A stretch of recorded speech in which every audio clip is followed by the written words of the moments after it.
প্রিয় শিক্ষার্থী, আজ আমরা 13.2 এর পার্ট 1 এর পর পার্ট 2-তে যাব। পার্ট 2-এ আমরা 9 থেকে 13 নম্বর অঙ্কগুলো করব। আমরা যদি 9 নম্বর অঙ্কটা উঠিয়ে ফেলি করার জন্য 1/√2 -1 + √2 - ডট ডট দেয়া আছে। বলেছে ধারাটির কোন পদ এত, দ্যাট মিন্স n-তম পদের মান বের করতে হবে আমাদের। n এর মান, n-তম পদের মান দেয়া আছে এখানে প্রশ্নের মধ্যে। প্রথমে আমরা করে নিব প্রথম পদ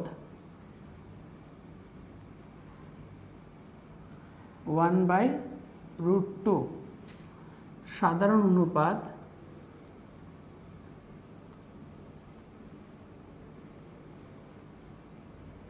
অনুপাত আমাদের এখানে কত হবে, আর ইকুয়াল উপরে হচ্ছে -1 আর নিচে হচ্ছে 1/√2। আমরা জানি সাধারণ অনুপাত বের করতে হয় যে কোনো দ্বারার যে কোনো একটি পদকে তার পূর্ববর্তী পদ দ্বারা ভাগ করে।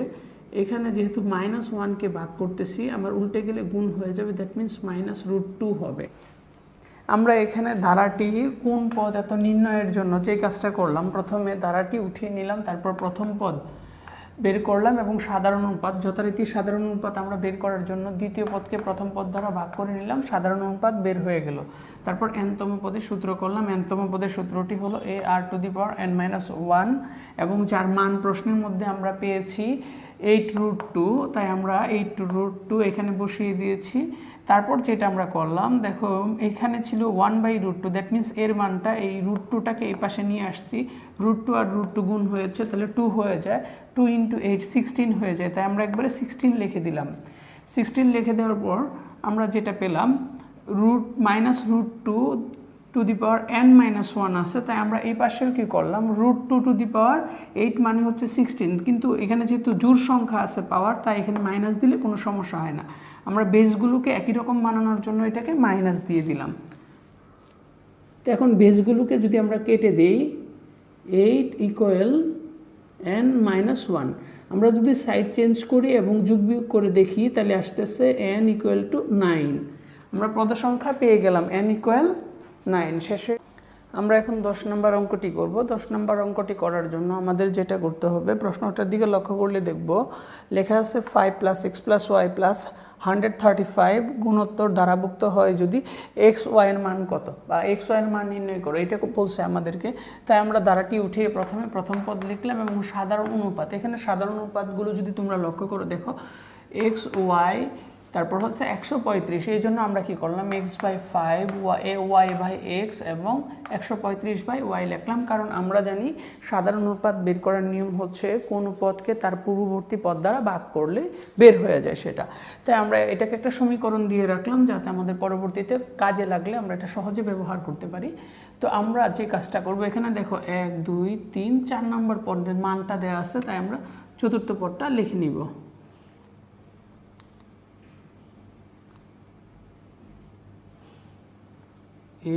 ar⁴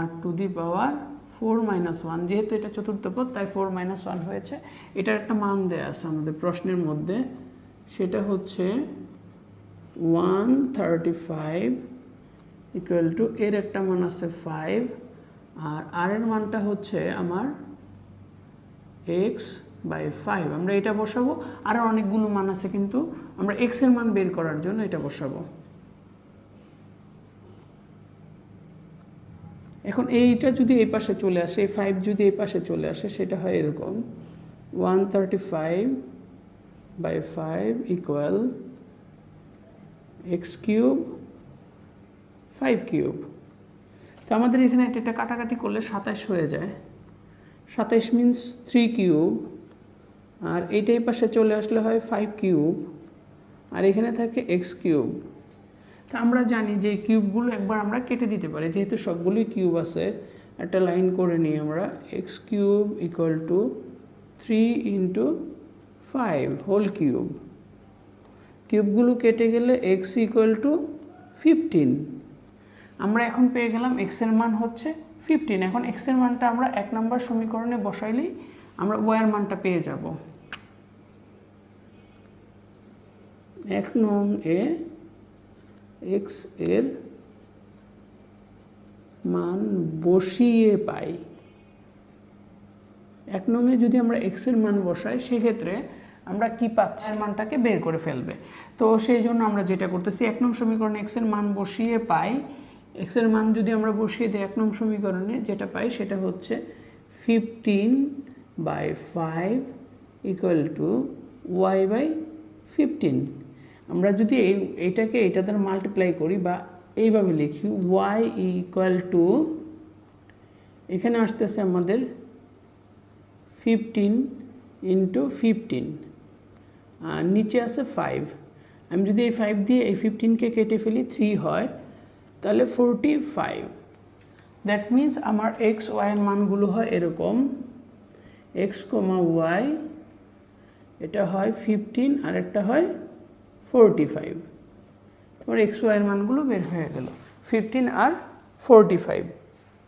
10 নম্বরের পর এখন আমরা 11 নম্বর অঙ্কটি করব। 11 নম্বর অঙ্কটিতে আমরা দেখতে পাচ্ছি 3 + x + y + z + 243 মানে 243 গুণোত্তর দ্বারাভুক্ত হলে x, y, z এর মান নির্ণয় করতে বলছে আমাদেরকে। একই রকমভাবে আমরা অঙ্কটা উঠিয়ে নিব। ফার্স্টে 11 নম্বর 3 + x + y + z + 243 উঠিয়ে নিলাম। এখন আমরা যেটা করতে পারি, প্রথম পদ হচ্ছে a = 3। তো আমরা এইখানে যে জিনিসটা পাচ্ছি, সাধারণ অনুপাতের কোনো মান পাচ্ছি না। সাধারণ অনুপাত তাই আমরা ধরে নিচ্ছি, ধরি সাধারণ অনুপাত r। যেহেতু আমাদের এখানে কোনো নির্দিষ্ট সাধারণ অনুপাত আমাদের পাওয়া সম্ভব নয় এই ধারা থেকে, তাই আমরা সাধারণ অনুপাতকে r ধরে নিলাম। এখন আমরা যেটা করতে পারি, যদি আমরা খেয়াল করি আগের অঙ্কটার মতো 1, 2, 3, 4, 5 আমাদের কাছে পঞ্চম পদের মান দেওয়া আছে, সেটা হচ্ছে পঞ্চম পদ আমরা জানি a r⁴ হবে, কারণ 4টা হয় এই কারণে 5 - 1 মানে 4 হয়ে যাবে। তো আমরা যদি মানগুলো এখানে বসিয়ে দিই, এর মান হচ্ছে 3 আর আমার আর এর তো মান নেই, r⁴ এটা। অতএব পঞ্চম পদটাকে আমরা কি লিখতে পারি, 3r⁴ = আমার এখানে আছে 243 বা r⁴ = 243/3 মানে 81 হচ্ছে। আমরা যদি দেখি এটা 81 আসে, 81কে আমরা যেটা করতে পারি সরাসরি 3⁴ লিখে দিতে পারি। অতএব r = 3। আমরা r এর মানটা পেয়ে গেলাম 3। r এর মান যেহেতু আমার 3 বের হয়ে গেছে, এখন আমরা সবগুলো পদ বের করতে পারবো। x এর ক্ষেত্রে যাই প্রথমে, দ্বিতীয়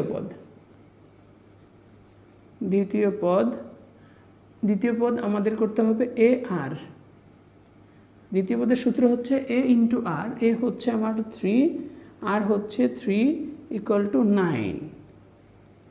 তৃতীয় পদ ar²।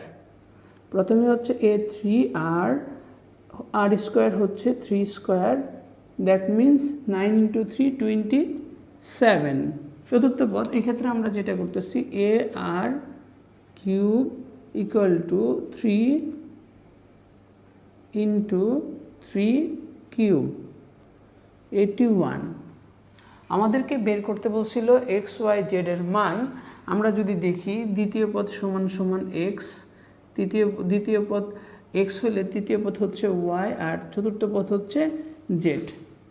অতএব x = 9, y = 27 এবং z =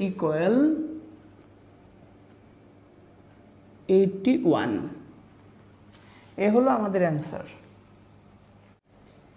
এখন আমরা 11-এর পরে 12তে চলে যাব। 12 নম্বর প্রশ্নটি আমরা উঠিয়ে নিব। প্রথমে 12 নম্বর প্রশ্নের মধ্যে আছে 2 - 4 + 8 - 16 + এরকম দেওয়া আছে। এখন আমাকে বলছে প্রথম 7টি পদে সমষ্টি কত। তো একই রকমভাবে আমরা প্রথমে প্রথম পদ লিখে নিব। প্রথম পদ a ইকুয়াল টু সাধারণ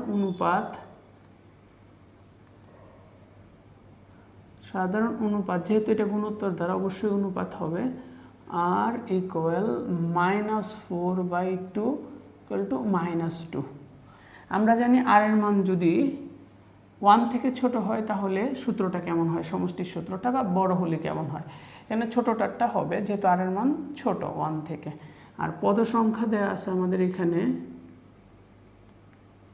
প্রশ্নের মধ্যে বলা আছে প্রথম 60টি পদের সমষ্টি কত, তাহলে পদ সংখ্যা 9। অতএব সমষ্টি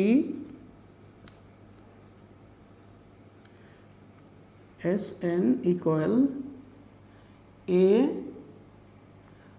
1 minus r to the power n 1 minus r। এখানে আমাদের যেটা হলো 1টা কেন এরকম সামনে চলে গেল সূত্রের মধ্যে, সেটা হচ্ছে যেহেতু r এর মান লেস দেন 1, r এর মান 1 থেকে ছোট হলে এরকম হয় সমষ্টি সূত্রটা। এখন আমরা মান বসিয়ে দিব। এর মান হচ্ছে 2 সেকেন্ড ব্র্যাকেট 1 মাইনাস r এর মান হচ্ছে -2, r এর মান -2, এটার উপর আমরা বসিয়ে দিব 7, কারণ এখানে n এর মান হচ্ছে 7, 1 মাইনাস -2। তো নিচে আমরা দেখতে পাচ্ছি হয়ে যাচ্ছে 3, আর উপরে হয়ে যাচ্ছে 2, 1 মাইনাস, আর মাইনাসে প্লাস হয়ে যাবে। যেহেতু বিজোড় সংখ্যা অবশ্যই মাইনাসটা মাইনাসে থেকে যাবে, তাই মাইনাসে মাইনাসে গুণ করলে প্লাস হয়ে যাবে। 128 হয়। এটাকে যদি আমরা 128-এর সাথে 1 যোগ করি 129, একে 2 দিয়ে গুণ করলে হবে 258, মানে 258/3। এটাকে কাটাকাটি করলে হবে 86, অর্থাৎ ধারাটির প্রথম 60টি পদের সমষ্টি হচ্ছে 86। আমরা এখন দ্বিতীয় পার্টের সর্বশেষ অঙ্কটি করব, দ্যাট মিন্স 13 নম্বর অঙ্কটি করব। 13 নম্বর অঙ্কে দেওয়া আছে +1 -1 ++1 -1 প্লাস ধারাটির 2n+1 সংখ্যক পদের সমষ্টি নির্ণয় করো। এক্ষেত্রে প্রথমে আমরা ধারাটা উঠায় নিই যথারীতি। 13 1 -1 +1 -1 আমাদের বলছে 2n+1 সংখ্যক পদের সমষ্টি। সর্বপ্রথম আমরা বের করে নিচ্ছি প্রথম পদ a ইকুয়াল 1, সাধারণ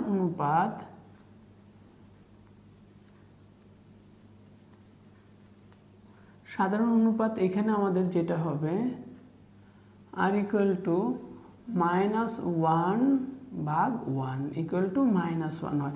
আমরা জানি কোনো কিছুকে 1 দিয়ে ভাগ করলে মানের কোনো পরিবর্তন হয় না, তাই -1 হয়েছে। এবং পদ সংখ্যা এখানে আমাদের পদ সংখ্যা দেওয়া আছে, সেটা হচ্ছে 2n+1। তো আমরা এখন সমষ্টিতে চলে যেতে পারি। সমষ্টিটা হচ্ছে আমাদের s ব্র্যাকেট দিয়ে 2n+1 লিখে দিব, তাহলে আমাদের বুঝতে সুবিধা হবে। যেহেতু r এর মান হচ্ছে 1 থেকে ছোট, সেজন্য আমাদের একটা সূত্র আছে a × 1 minus r to the power n। এখানে যেহেতু n এর জায়গায় 2n+1, তাই হবে 1 মাইনাস r হবে নিচে। সাইড নোটটা অবশ্যই দিতে হবে, এটা ভুল করলে চলবে না, কারণ সাইড নোটের মাধ্যমে আমি বুঝতে পারতেছি কেন আমি এই সূত্রটা ইউজ করছি, সেই জন্য সাইড নোটটা দিলে বেটার হয়। যেহেতু r এর মান 1 থেকে ছোট, আমরা এখন মানগুলো বসিয়ে দিব।